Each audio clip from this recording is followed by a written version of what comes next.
Aujourd'hui, je vous présente le jeu Disforge, un jeu de développement à partir de 10 ans pour 2 à 4 joueurs pour une durée de partie d'environ 45 minutes. Dans Disforge, vous participez à un tournoi organisé par les dieux. Remportez le maximum d'épreuves et votre récompense. Les divinités feront du meilleur d'entre vous un demi-dieu. Dans la boîte de jeu, vous trouvez un plateau appelé les îles à placer au centre de la table. Vous trouverez également un autre plateau, c'est celui-ci qui est le temple, qui est rangé dans un étui avec un élastique. Donc on retire l'élastique et on récupère le plateau qui est à l'intérieur. Sur ce plateau, il y a des emplacements où il y a des tuiles que j'ai déjà mis. Enfin, le mieux c'est que ça reste dessus. Pour savoir comment placer toutes ces tuiles, il suffit de se référer tout simplement à ce qu'il y a sur les tuiles et de les replacer de la même façon. Les joueurs vont également récupérer un inventaire du héros, donc il y en a 4. Voilà, avec un pion de la couleur correspondante à son inventaire. La boîte du jeu permet de ranger tous les éléments. On y trouve 8 dés, donc 4 clairs et 4 foncés. Sur les dés clairs, on trouve une tuile feu, donc qui est mis sur le dé, et 5 tuiles de 1 or. Sur les dés foncés, on va trouver sur une face 2 points de victoire et une tuile lune et le reste 4 tuiles d'éléments 1 or. Donc s'ils ne sont pas placés, ça sera à vous de mettre ces tuiles parce que vous verrez qu'à un moment on doit les enlever, ces petites tuiles, pour en mettre d'autres, donc celles qui se trouvent sur le temple. Je vous montrerai tout à l'heure comment les changer. Donc si vous devez remettre le jeu en place, pensez donc sur les tuiles foncées, une face avec une lune, une face avec les points de victoire, le reste avec que des ors 1. Et sur les clairs, une face avec un feu et le reste avec un or. Chaque joueur va prendre un dé clair et un dé foncé. Vous avez des marqueurs de 4 couleurs, donc qui correspondent aux inventaires des héros. Donc il y a noir, orange, bleu et jaune. Donc chaque joueur va prendre les 5 marqueurs de sa couleur. Vous allez retrouver dans la boîte de jeu également ici un marqueur premier joueur et juste à côté un marqueur un peu plus petit, même beaucoup plus petit, qui sera le marqueur de tour. Vous trouverez également dans la boîte de jeu ici 4 tuiles coffres. Vous avez 4 jetons marteau, 8 jetons, donc il y en a 4 ici et 4 de ce côté-là. Et enfin 8 jetons ici de 100 points de victoire. Et les jetons, les pions des joueurs se trouvent à cet endroit-là.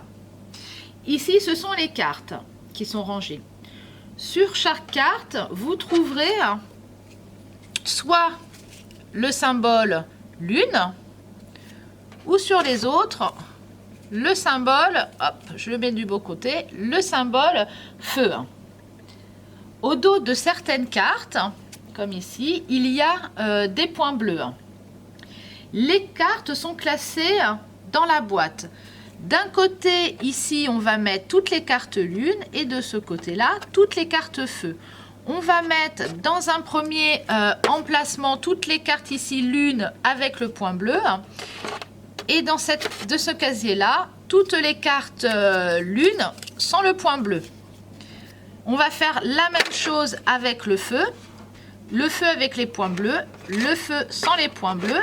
Et au centre, il y a encore 2 emplacements parce qu'il y a certaines cartes qui ont les 2 symboles, donc le feu et la lune, certaines avec le point bleu, d'autres sans le point bleu, donc on va les trier et ça va permettre en fait, quand on commence une première partie, de prendre les cartes dont on va avoir besoin. Car dans la première partie, on utilisera uniquement les cartes avec un point bleu et on laissera les autres dans la boîte. On va récupérer le jeton donc pour jouer premier joueur, le tour du pion, toutes les cartes marquées avec le point bleu, on va les sortir de la boîte. On va récupérer donc son pion premier joueur. On va récupérer donc ses marqueurs et on va pouvoir mettre le plateau en place. On place la boîte de jeu au bout du plateau île, du côté où il y a l'entrée du temple. On place sur la boîte le plateau temple. On place ensuite les cartes contre le plateau. Pour cela, vous voyez, donc sur les cartes, je vous avais montré les symboles. Et il y a également un nombre. Donc, la lune avec le nombre 1 va à l'emplacement. Il y a la lune et le nombre 1. Et on fait pareil pour toutes les cartes, du côté feu, côté lune. Et ici, le côté où on a la lune et le feu.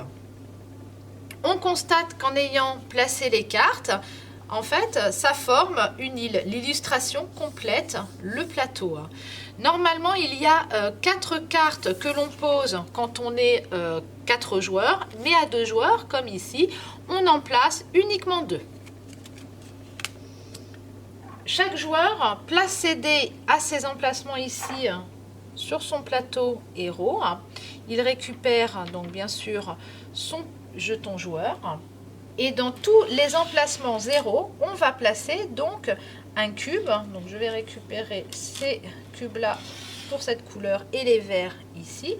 Donc ici, ça correspond aux ressources or, aux ressources feu, aux ressources lune et ici au point de victoire. La première ligne correspond au chiffre des unités et ici, ça correspond au chiffre des dizaines. Ça veut dire que quand vous allez marquer vos points de victoire, que votre cube ici par exemple est sur le 9 et que vous marquez de nouveaux points de victoire, ça vous ferait 21. 9, ça ferait 11, pardon. Je ne suis pas à 19, donc 9, ça ferait 11. Donc on avance le deuxième cube sur la première dizaine et le premier cube, on le met sur le 1. On place le marqueur tour sur l'emplacement où il y a un 1 et chaque joueur va placer son jeton joueur sur l'emplacement de sa couleur. Le jeu se joue en 9 manches à 2 ou à 4 joueurs, donc c'est indiqué ici, et en 10 manches quand on joue à 3 joueurs. Une manche se termine quand tous les joueurs ont été joueurs actifs, c'est-à-dire quand le pion ici, premier joueur, a fait le tour de la table. À 2 joueurs, on doit enlever aussi 2 tuiles aléatoirement sur chaque bassin. Donc ici, je vais les laisser, mais il faudra penser, si vous n'êtes que 2 joueurs, à retirer aléatoirement 2 tuiles à chaque endroit. Le tour d'un joueur actif se joue en 3 phases. La première qui est les faveurs des dieux. Il concerne tous les joueurs. Tout le monde lance ses dés et récupère les ressources qui sont indiquées en augmentant sa jauge dans le plateau inventaire du héros. Si on joue à 2 joueurs, on doit lancer 2 fois les dés, comme c'est le cas ici. Donc ce joueur va lancer ses dés, il récupère un or et une lune, il va augmenter 1 sa jauge d'or et 1 sa jauge de lune. Comme on n'est que 2, il le fait à nouveau et il récupère encore 2 ors. Il remet à ses emplacements les dés sur la face sur lesquelles il est tombé. Ce joueur-ci, donc qui est le premier joueur, fait la même chose. Il gagne 2 ors. Il relance une deuxième fois et encore 2 ors. Ça, c'était la première phase qui concernait tout le monde. La seconde phase concerne que le joueur actif, donc celui qui a le marqueur premier joueur. Il peut appeler des renforts, c'est-à-dire qu'il peut utiliser les cartes qu'il possède en activant des effets. Certaines cartes ont un symbole, par exemple, de roue crantée, comme celle-ci, ce symbole signifie que l'on peut jouer un effet à chaque seconde phase durant toute la partie. Ici, cet effet lui donne la possibilité de récupérer une nouvelle ressource de son choix, un or, un feu ou une lune. Donc, comme pour le moment on vient de commencer la partie, aucun joueur n'a des cartes, on passe à la troisième phase qui concerne uniquement encore le joueur actif. Il peut effectuer une action, soit faire une offrande des dieux dans le temple en échangeant de l'or contre une nouvelle tuile qu'il peut placer sur son dé. Donc si vous voyez à côté de chaque bassin, on voit des montants. Pour prendre une tuile ici, ça va valoir 2 ors. Ici 3, 4, 5, 6, 8 et ici 12. En bas, vous voyez, il n'y a pas de montant. Ces tuiles-là se récupèrent avec les effets des cartes qui ont été récupérées par la suite. Donc par exemple, ce joueur-là a 4 ors. Et avec ces 4 ors, il va dire qu'il veut faire une offrande des dieux qui est payante, hein, bien évidemment. Et il va vouloir récupérer une nouvelle tuile. On a la possibilité d'en récupérer plusieurs, mais elles doivent être tout le temps différentes. Donc il va falloir récupérer dans d'autres bassins. Donc par exemple, pour 4 ors, il va prendre par exemple cette tuile-là. Il la récupère et il va la placer à la place de son dé. Bien sûr, il paye également, il va redescendre sa jauge là sur 0 puisqu'il avait 4. Pour pouvoir échanger une tuile, il y a une petite technique parce que si vous essayez avec les ongles comme ça, vous allez vous embêter. Sur les dés, en fait, il y a des petites encoches. Vous allez utiliser votre nouvelle tuile, placer l'angle comme ça et faire levier pour l'enlever. Et puis vous allez donc remplacer cette tuile en la mettant et vous devez la replacer avec la face où vous avez placé votre nouvelle tuile. Celle-ci, vous la mettez de côté. Ça, c'est la première action qui est possible de faire. Il y a la possibilité de faire une autre action, c'est d'accomplir une quête des dieux. Pour cela, donc en fait, aller récupérer une carte. Donc il faut déplacer son pion à un endroit et échanger les ressources demandées pour pouvoir récupérer une carte. Là, il ne peut pas le faire puisqu'en fait, il lui faudrait soit des ressources lune, soit des ressources feu. Pour le moment, il n'en a pas. Donc il n'y a qu'une seule action qui est possible, mais il est possible d'en faire une deuxième en échange de 2 feux. Donc s'il avait ici 2 feux, il pourrait en échange de ces 2 ressources-là refaire à nouveau une action, soit un achat dans le temple, soit faire une quête des dieux et récupérer une nouvelle carte. Il ne peut plus rien faire, donc c'est au second joueur de devenir le joueur actif. Il récupère le pion premier joueur et à nouveau tout le monde lance les dés et récupère les ressources une nouvelle fois, donc toujours 2 joueur, donc on lance 2 fois, il récupère un or et ici il va récupérer 2 points de victoire. Il relance à nouveau, il gagne un feu et un or. C'est au joueur non actif de lancer, il récupère à nouveau 2 ors, lui il récupère surtout de l'argent et encore 2 ors comme tout à l'heure. À chaque fois c'est que de l'or.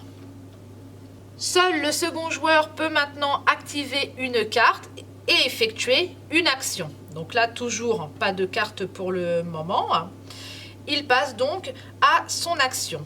Par exemple, lui, il décide pour une ressource lune, il n'en a qu'une, de déplacer son pion à cet emplacement-là et de prendre une des cartes avec lui.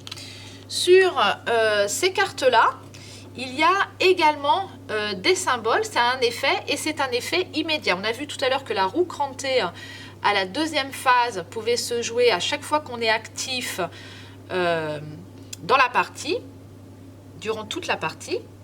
Celle-ci a un effet immédiat, donc il va falloir faire cet effet immédiatement. Pour connaître les effets, il y a un petit livret qui donne toutes les explications des effets et également des tuiles. Et vous remarquez que sur chaque carte, il y a également le nombre de points de victoire qui seront inscrits à la fin de la partie. Il récupère donc sa carte qu'il place dans l'autre sens et il paye bien sûr la ressource en redéplaçant ici. Et il reste ici. C'est donc maintenant au premier joueur... Ah, on a fini, pardon, excusez-moi, la phase. On va donc maintenant déplacer le marqueur de tour d'un emplacement. On arrive sur le 2. Tous les joueurs ont été joueurs actifs, donc on passe à la manche suivante. C'est à ce joueur-là de devenir actif. Il relance les dés. Il utilise ses cartes s'il en a. Il n'en a toujours pas. Il fait une action. Soit il achète au temple, soit il va récupérer une carte. Il est tout à fait possible de se déplacer à un emplacement où il y a déjà un joueur. Quand on prend sa place, le joueur qui était à cet emplacement retourne se placer au centre et gagne à nouveau une faveur des dieux, que l'on voit là par ce symbole au milieu avec les dés. Donc il relance à nouveau les dés pour récupérer des ressources. Ça peut valoir le coup, donc du coup, de se faire éjecter de sa place pour pouvoir récupérer de nouvelles ressources. Vous avez compris que pour gagner la partie, il faut obtenir les cartes pour avoir les points de victoire qui sont comptabilisés à la fin de la dernière manche. J'ai trouvé que sur les règles, la partie où il faut placer les tuiles sur les dés n'était vraiment pas claire. En dehors de cela, le jeu est assez simple, il se prend vite en main. On se quitte sur ces derniers mots et je vous donne rendez-vous prochainement avec un nouveau jeu.